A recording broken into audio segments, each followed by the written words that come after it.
Okay, England were playing France in the final quarter-final. It's finished 2-1 to France. There was a bit of controversy in the match, and it's not to do with the players on the field, it's to do with the referee and the VAR. A 2-1 result for either side, I think, would have been fair. It was a very, very even game. Take nothing away from the two French goals. They had to be fantastic goals to beat Pickford tonight. Pickford has pulled off some good saves.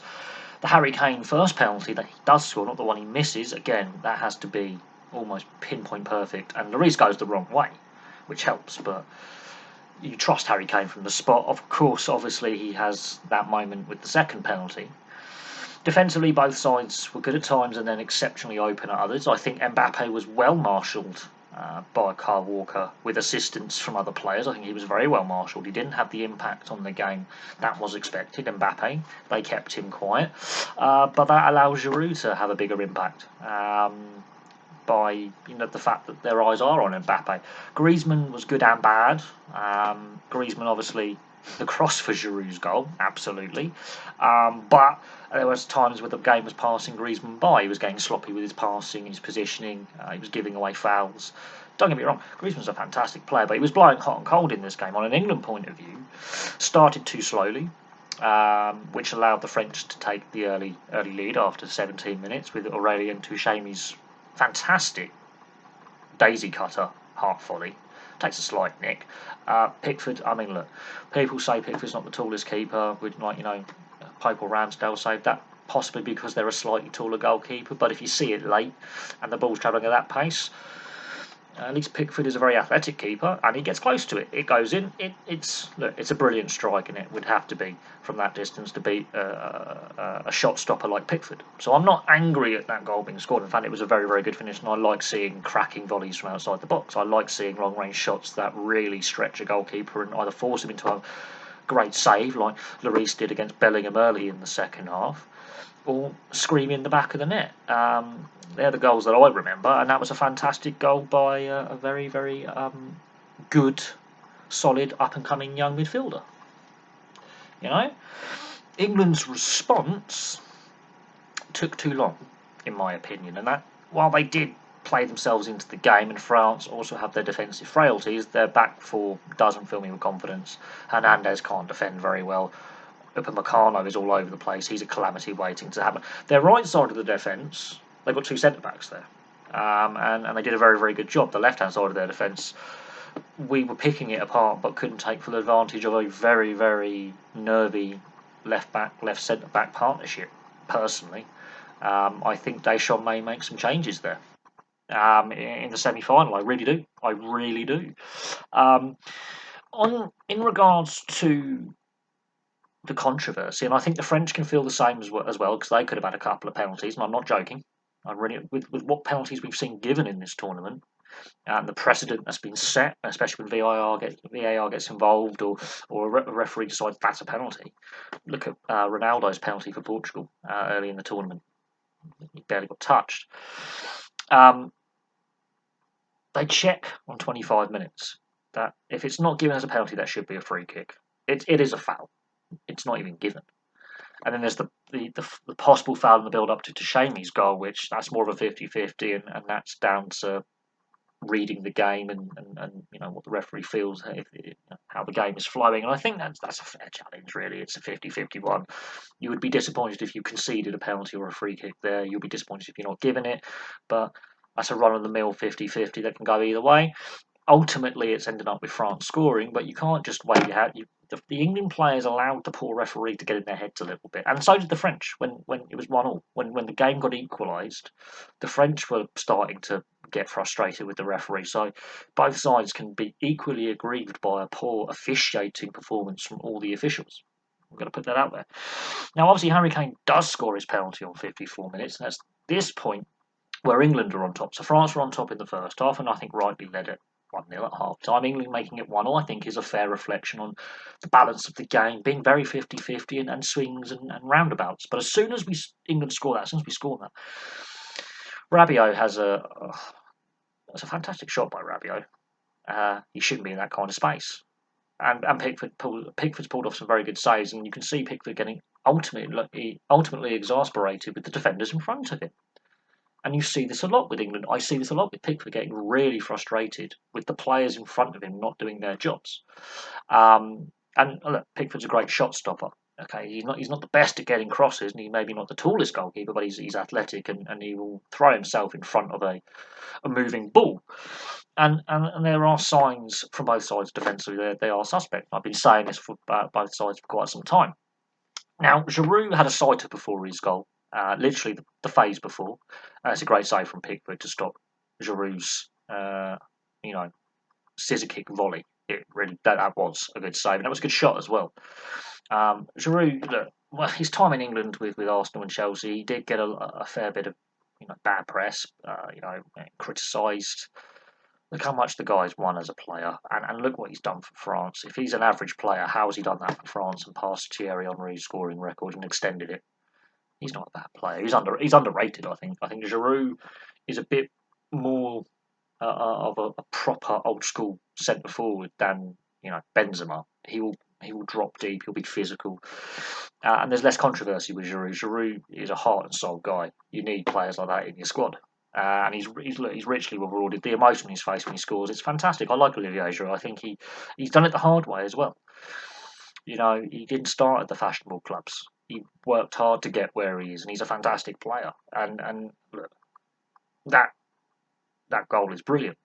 And can we criticise Harry Maguire a little bit? I think Maguire's done all right in this tournament. To be fair, he's had a lot of pressure at home in his club over a lengthy period of time. And I think we can all agree that's a bit of a situation there at Manchester United. But as for England, he seems to relish playing for England because he seems to be happier. I think there is definitely a culture issue at the club he plays for.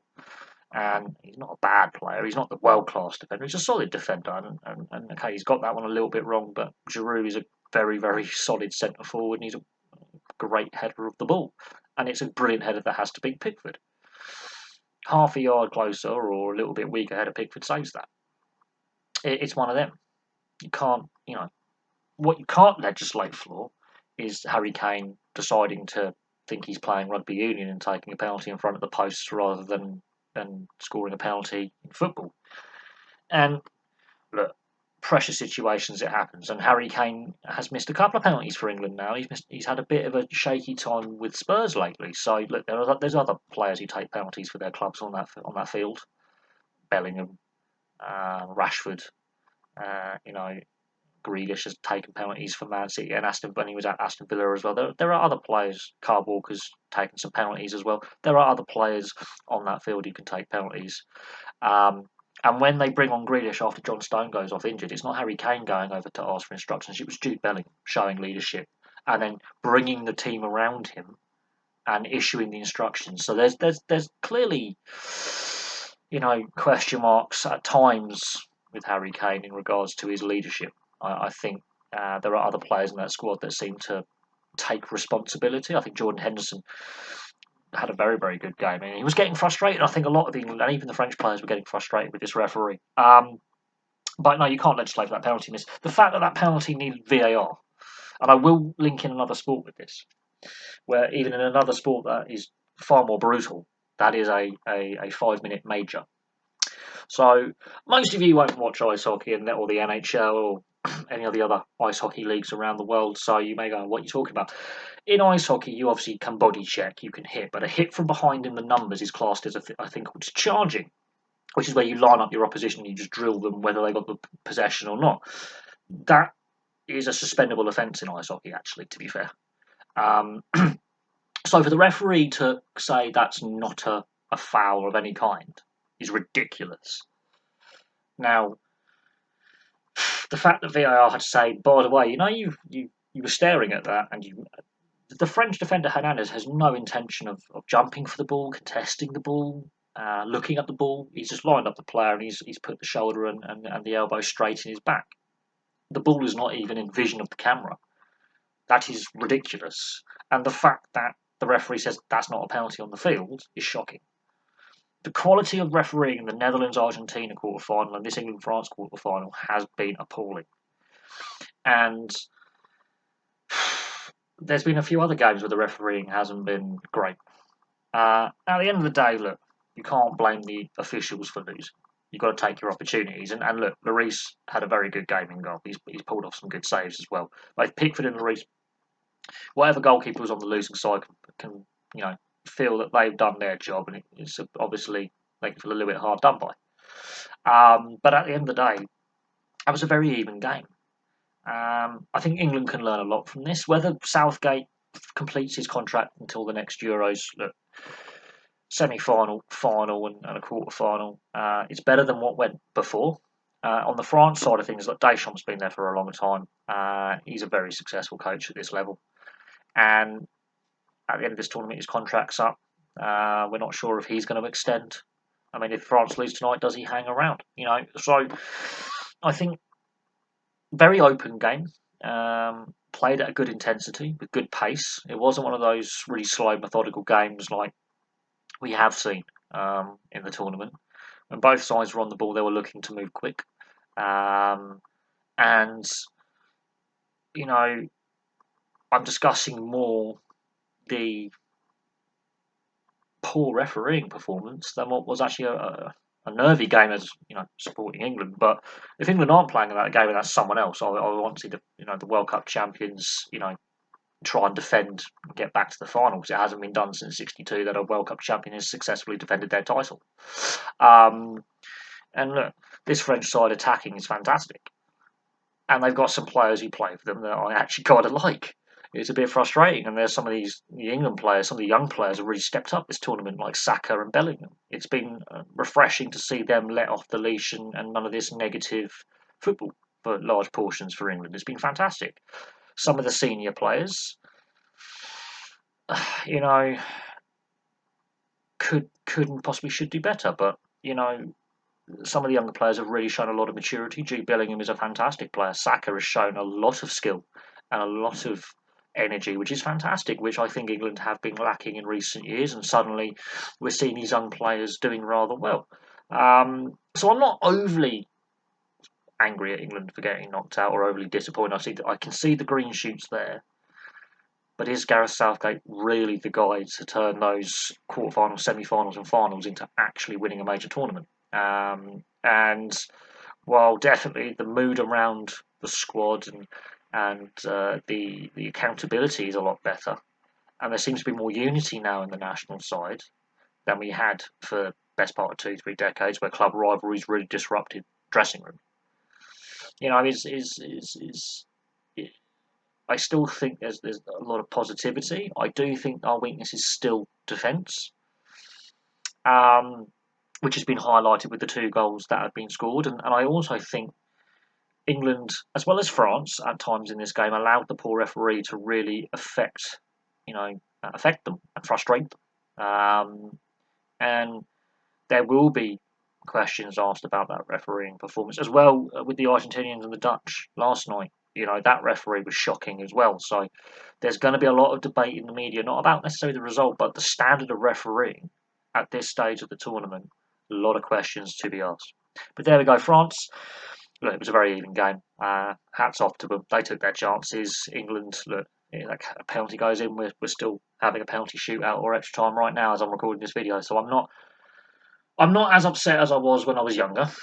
I look at this in a more balanced viewpoint, but the refereeing performance hasn't helped either side really. And the French had some missed calls as well. Giroud was fouled in the area several times, and not even a VAR check. So you could understand some of the French frustrations, especially in that second half as well. They just dealt with a very poor referee better. So there we go. Thank you very much for watching. Place your thoughts below, and I'll have some more content for you very, very soon.